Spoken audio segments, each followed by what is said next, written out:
Hello friends, आज हम सीखेंगे MS वर्ड के होम टैब के बारे में। तो हम आ जाते हैं सीधे अपने MS वर्ड के अंदर और यहाँ हमको सीखना है कि होम टैब क्या होता है, उसके जो सब मेनूज़ होते हैं वो कौन कौन से होते हैं और उनका इस्तेमाल हम कैसे करते हैं। जैसे हम आ गए हैं, यह है हमारा होम टैब, ये इंसर्ट है, ये पेज लेआउट है, सबको हम बारी बारी देखेंगे। फ़िलहाल होम टैब पे हम आते हैं और देखते हैं आज हम क्लिप बोर्ड और फॉन्ट ग्रुप, ये दो ग्रुप हैं जिसमें अलग अलग हमको बटन्स दिए हुए हैं, अलग अलग हमको ऑप्शंस दिए गए हैं। इन सब का क्या इस्तेमाल होता है, कैसे हम इनका इस्तेमाल करते हैं और इससे हमारे डॉक्यूमेंट में क्या इफ़ेक्ट आता है, इसको हम देखेंगे। तो सबसे पहले हम देखते हैं, पहले हम कुछ टेक्स्ट राइट कर लेते हैं। सपोज़ मैं लिख देता हूँ, मैंने अपना नेम ही राइट किया। फ़िलहाल मैं अगर इस टेक्स्ट को कुछ फॉर्मेटिंग दे देता हूँ, फॉर एग्ज़ाम्पल मैं यहाँ पर इसको देता हूँ time new Roman. Time new Roman देने के बाद इसका मैं साइज़ भी बढ़ा देता हूँ, मैं 16 कर देता हूँ या थोड़ा और बड़ा कर देते हैं। इसको मैंने कर दिया बड़ा। अब इसके साथ देखा जाए कि हमने जो कुछ फॉर्मेटिंग की है, जैसे टाइम न्यू रोमन हमने इसको फॉन्ट दिया हुआ है, साइज़ हमने इसकी 20 दी हुई है। अब देखिए, अगर हम यहाँ पर साइज़ हम छोटा कर देते हैं, फॉन्ट हम कोई और यहाँ लिख देते हैं और हम यहाँ पर वापस लिखते हैं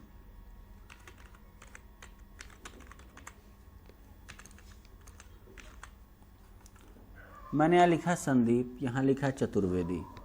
अब दोनों में डिफरेंस क्या है, इसकी साइज़ अलग अलग है, फॉन्ट अलग अलग हैं, इनका जो शेप है वो भी आपको अलग दिख रहा होगा। बट अगर हम ये चाहते हैं कि जिस फॉन्ट में, जिस साइज़ में हमारा ऊपर ये नेम लिखा हुआ है, सेम फॉन्ट सेम साइज़ सब कुछ हमारे इस हेड के साथ भी हो जाए, जो यहाँ टेक्स्ट है इसके साथ भी वही इफ़ेक्ट आ जाए, तो उसके लिए हम सबसे पहले क्या करेंगे, ये ऑप्शन है फॉर्मेट पेंटर। हम पहले सेलेक्ट करेंगे इस टेक्स्ट को। इस टेक्स्ट को हम फॉर्मेट पेंटर पे क्लिक करेंगे सेलेक्ट करने के बाद। तो टेक्स्ट हमारा सेलेक्ट है, हम क्लिक करेंगे फॉर्मेट पेंटर पे। मैंने क्लिक कर दिया। अब इससे होता क्या है कि जैसे ही हम फॉर्मेट पेंटर पे क्लिक करते हैं, जिस टेक्स्ट को सेलेक्ट करने के बाद हमने फॉर्मेट पेंटर पे क्लिक किया हुआ है, उस टेक्स्ट के पूरी प्रॉपर्टी को ये अपने पास होल्ड कर लेता है, यानी एक तरह से कह सकते हैं हम लोग कि उसको कॉपी कर लेता है।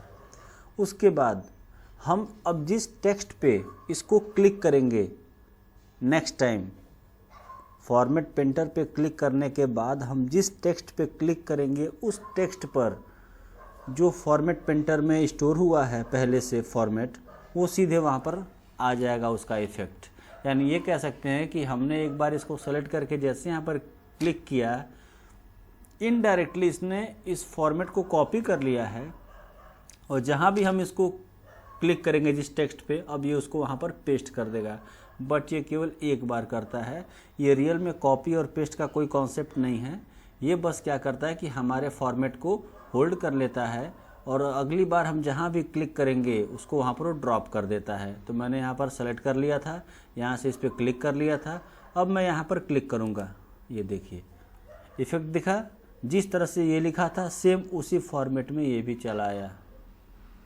कैपिटल और स्मॉल को ये चेंज नहीं करता है, ये डिज़ाइन को, फॉन्ट को, उसकी साइज़ को, इन सब पे ये अपना इफ़ेक्ट लाता है। तो क्लिपबोर्ड में समझ में आ गया हम लोग को फॉर्मेट पेंटर। अब बात करते हैं, फिर वापस इसको हम करते हैं सेलेक्ट। अब हमको समझना है ये कट और कॉपी, इन दोनों में क्या डिफरेंस है, इनका इस्तेमाल क्या है। हम क्लिक करते हैं इसको और अब हम यहाँ पर जा कर के क्लिक कर देंगे कट। कट पे जैसे हम क्लिक करेंगे, जो हमारे टेक्स्ट है यहाँ से कट हो जाएगा और वो हमारे मेमोरी में अब पड़ा रहेगा। जितनी बार हम अब चाहेंगे इसको पेस्ट करना, उतनी बार अब हम इसको पेस्ट कर सकते हैं।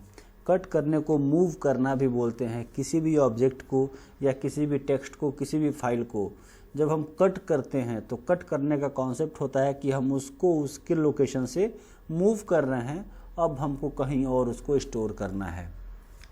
तो एक बार जब मैंने कट किया तो वही कॉन्सेप्ट यहाँ भी अप्लाई हो गया कि हमारा जो यहाँ पर टेक्स्ट था यहाँ से अब मूव हो चुका है। अब जहाँ भी हम पेस्ट करेंगे, पेस्ट का मतलब ये यहाँ लिखा हुआ है पेस्ट, जैसे हम इस पर क्लिक करेंगे हमारा जो टेक्स्ट था वो यहाँ पर आ गया। हम जितनी बार पेस्ट करेंगे उतनी बार हमको हमारा टेक्स्ट मिल जाएगा।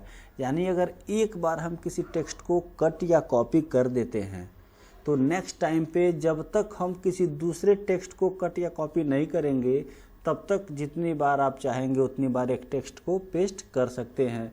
जैसे ही आप किसी दूसरे टेक्स्ट को कॉपी या कट करेंगे, नेक्स्ट टाइम पे जब आप पेस्ट करेंगे तब सेकेंड टाइम में कॉपी या कट की गई टेक्स्ट ही वहाँ पर पेस्ट होगी। ऐसे ही अब मैं इसको करता हूँ कॉपी। इस बार मैं कॉपी करूँगा, मैंने कॉपी कर लिया। अब ये अपने जहाँ पर ये लिखा था वहाँ पर ये है। अब मैं कहीं भी अगर अपना माउस क्लिक कर दूँ और मैं वहाँ पेस्ट कर दूँ तो ये अब पेस्ट होता जाएगा बार बार। जितनी बार आप चाहें उतनी बार पेस्ट कर सकते हैं। तो कट और कॉपी में डिफरेंस ये है कि जब आप किसी टेक्स्ट को कॉपी करते हैं तो वो अपने लोकेशन पर तो रहता ही है, आप उसको किसी भी अनदर लोकेशन पे सेव कर सकते हैं या रख सकते हैं। लेकिन जब आप कट करते हैं तो उसको आप अपने प्रीवियस लोकेशन से मूव कर रहे होते हैं और वहाँ से वो फिर वो कहीं और जा कर के सेव हो जाता है, या फिर आप कहीं उसको आप और पेस्ट कर लेते हैं। नेक्स्ट देखते हैं, इस पेस्ट के कुछ ऑप्शन हैं। पेस्ट स्पेशल यहाँ एक तो पेस्ट है जो नॉर्मल अभी तक पेस्ट हो रहा था, एक है पेस्ट स्पेशल। इसका क्या यूज़ है और कैसे होता है। सपोज मैं इस टेक्स्ट को करता हूँ अभी के लिए कॉपी कर लिया। कॉपी करने बाद अब हमको पता है कि हम कहीं भी पेस्ट कर सकते हैं। आते हैं हम यहाँ पर इसको पेस्ट करने के लिए, यहाँ पेस्ट करते हैं इसके नीचे यहाँ पर, और देखते हैं पेस्ट स्पेशल के ऑप्शन क्या क्या हैं। इस पर जैसे ही क्लिक करेंगे ये कुछ खुल के आता है। अब आप चाहे इसको नॉर्मली पेस्ट करना तो आप बाय डिफ़ॉल्ट इस पे आके आप अगर कर देते हैं तो भी ये जैसा था कॉपी किया हुआ वैसा ही पेस्ट हो जाएगा। लेकिन अगर आप किसी और पे जाके किसी और ऑब्जेक्ट पे अगर आप क्लिक करते हैं, सपोज मैं करता हूँ पेस्ट स्पेशल और मैं चलता हूँ MS वर्ड डॉक्यूमेंट ऑब्जेक्ट। अब ऑब्जेक्ट का मतलब होता है कि ऑब्जेक्ट खुद अपने आप में एक दूसरी फाइल होती है जो हमारे टेक्स्ट से अलग होती है। ऐसा हमारा वर्ड मानता है कि अगर हम किसी ऑब्जेक्ट को अगर इंसर्ट कर रहे हैं या किसी ऑब्जेक्ट के रूप में अगर हम पेस्ट कर रहे हैं अपने टेक्स्ट को, फिर वो कोई नॉर्मल सी टेक्स्ट नहीं होती है, वो एक अलग टाइप का आपको दिख जाएगा। उसका डायग्राम ही एक बन के आ जाएगा अलग से, उसका एक अलग फॉर्मेट आपको दिखेगा जिसमें आप कुछ भी राइट नहीं कर सकते। आप उसकी जगह पे कुछ और राइट कर सकते हैं लेकिन आप उसमें कोई चेंज नहीं कर सकते। जैसे अगर आप किसी टेक्स्ट को यहाँ पर पेस्ट किए हुए हैं तो आप जिसमें चाहें जो चेंज कर ले रहे हैं। बट अगर मैं इसको करता हूँ MS वर्ड ऑब्जेक्ट, अभी देखिए इसका इफेक्ट ये आया। अब देखिए आप यहाँ पर कुछ भी लिख नहीं सकते, यहाँ पर क्लिक करने पर भी हमारा कर्सर नहीं आ रहा। लेकिन इसको क्लिक करने के बाद अगर हम कुछ और लिखते हैं तब ये उसको रिप्लेस कर देता है और फिर जो हम अगला टेक्स्ट टाइप कर रहे होते हैं ये उसको लिखने लगता है।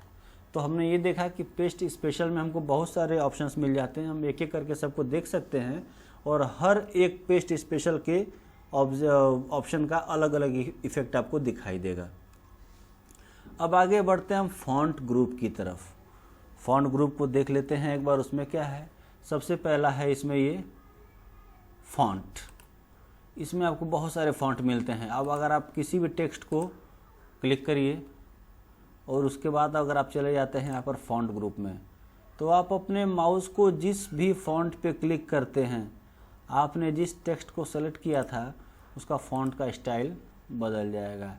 अगर आप सारे टेक्स्ट को सेलेक्ट कर देते हैं फिर आप जिस पे कर देंगे आपका टेक्स्ट उस टाइप का हो जाएगा जो भी आप चाहते हैं।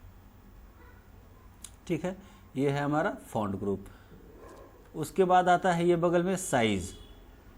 हमने जो भी टेक्स्ट को लिखा हुआ है, हम किसी एक टेक्स्ट की साइज़ अगर बदलना चाहते हैं तो हम यहाँ पर चलेंगे और यहाँ से जो साइज़ हम दे देंगे हमारा टेक्स्ट उस साइज़ का हो जाएगा। हम अगर सबकी साइज़ को बदलना चाहते हैं फिर हम सारे टेक्स्ट को सेलेक्ट कर लेंगे और जिसकी जितनी साइज़ हम चाहते हैं उतनी साइज़ हम उसको दे सकते हैं। इसके बाद का ये जो ग्रुप आता है, ये ए लिखा हुआ है, ये छोटा सा लिखा हुआ है, इसका मतलब होता है कि जो हम टेक्स्ट को अपने और ग्रो करना चाहते हैं, जैसे जो हमारी साइज़ है, यहाँ से तो हम इसको दे ही सकते थे, यहाँ से इसको हम ग्रो करा ही लेते थे, बट अगर इस साइज को अगर हम और भी इंक्रीज़ करना चाहते हैं तो हम पहले अपने टेक्स्ट को सेलेक्ट कर लेंगे। इसके बाद अगर इस पर हम क्लिक करते हैं तो हर बार क्लिक करने पर हमारे उस टेक्स्ट की साइज़ बढ़ती चली जाएगी, और जब इस पर क्लिक करेंगे तो हर बार हमारे टेक्स्ट की साइज़ छोटी होती चली जाएगी। तो हम चाहें तो यहाँ से भी अपने टेक्स्ट को छोटा या बड़ा कर सकते हैं, और इन दोनों ऑप्शंस के हेल्प से भी हम अपने टेक्स्ट को छोटा या बड़ा कर सकते हैं। अब इसके बाद नेक्स्ट आता है क्लियर फॉर्मेटिंग का। जितने भी हमने अभी तक अपने टेक्स्ट में इफ़ेक्ट डाले हैं, चाहे हमने उसकी साइज़ को छोटा या बड़ा किया हो, हमने फ़ॉन्ट की डिज़ाइन को चेंज किया हो, कोई भी फ़ॉन्ट हमने ले लिया हो, या फिर हम टेक्स्ट का कलर भी अगर चेंज कर देते हैं, सपोज हम किसी टेक्स्ट का कलर यहाँ पे चेंज कर देते हैं, इसको हम कर देते हैं यहाँ से रेड कलर में कर देते हैं, हमने बहुत सारे चेंजेस कर लिए। अब हम चाहते हैं कि हमने जितने भी चेंजेस किए, हमको पता नहीं है कि कहाँ कहाँ से हमने कौन कौन सा इफेक्ट लिया है, कौन सी कितनी साइज़ का पहले था, बाद में कितना कर दिया। अब हम यहाँ पर उसी को सब कुछ क्लियर करने के लिए जितना भी हमने फॉर्मेटिंग किया हुआ है, हम चाहते सब पहले के जैसा हो जाए, जैसा शुरू में था। तो उस केस में हम क्या करते हैं कि अपने टेक्स्ट को कर लेते हैं सेलेक्ट और क्लिक कर देते हैं हम क्लियर फॉर्मेटिंग पे। तो हमारा टेक्स्ट जब हमने MS वर्ड को स्टार्ट किया था तो बाय डिफ़ॉल्ट हमको जो साइज़ मिली थी, बाय डिफ़ॉल्ट हमको जो फॉन्ट मिला था, बाय डिफ़ॉल्ट हमको जो कलर मिला था, सेम उसी हिसाब से हमारा पूरा का पूरा टेक्स्ट अरेंज हो जाता है। अभी केवल इतना ही अरेंज हुआ है, इसका रीज़न ये है कि हमने केवल इतना ही टेक्स्ट सेलेक्ट किया था। अगर हम इन सारे को सेलेक्ट कर लेते, उसके बाद क्लियर फॉर्मेटिंग पे करते, तो सारे के सारे पे हमको वही सेम इफेक्ट दिखाई देता। तो ये है हमारा क्लियर फॉर्मेटिंग, जो सारे के सारे डिज़ाइंस को क्लियर कर देता है।